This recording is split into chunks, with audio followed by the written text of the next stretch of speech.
Stay away from any kind of loan or EMI. আমি যেমন বললাম 2017 সালে মার্সিডিজের জন্য যে লোন নেওয়ার পরে তার থেকে লেসেন নিয়ে আজকের দিনে কিন্তু আমার যত হাউজিং লোন যত ছিল সমস্ত কিছু রিপেমেন্ট হয়ে গেছে, এবং আমি অবভিয়াসলি ভবিষ্যতে আর হয়তো এই সমস্ত জিনিসের জন্য, গাড়ির জন্য তো কোনোভাবেই লোন নেওয়ার কোনো প্রশ্নই আসে না, এবং মোবাইল ফোন টোন সেসবের জন্য তো নিই না।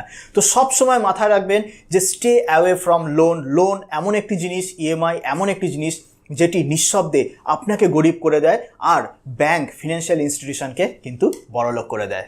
সেকেন্ড অভ্যাস, সেটি হলো ইনভেস্ট টু অ্যাকোয়ার নলেজ। মানে আপনার নলেজের জন্য বা স্কিল ডেভেলপমেন্টের জন্য ইনভেস্ট করুন, পয়সা খরচা করুন। আরও যদি খুব সিম্পলি খুলে বলি, দেখুন আমি কিন্তু আজও অনেক রকম বই কেনার জন্য টাকা খরচা করি, অনেক রকম কোর্সও করি। আরও যদি আমি আপনাদের বলি, আপনারা হয়তো অনেকেই জানেন যারা আমার ভিডিও ফলো করেন, যে আমি কিন্তু ফুল টাইম ইনভেস্টার, এবং আমার ইকুইটি রিসার্চ হলো কোর স্কিল।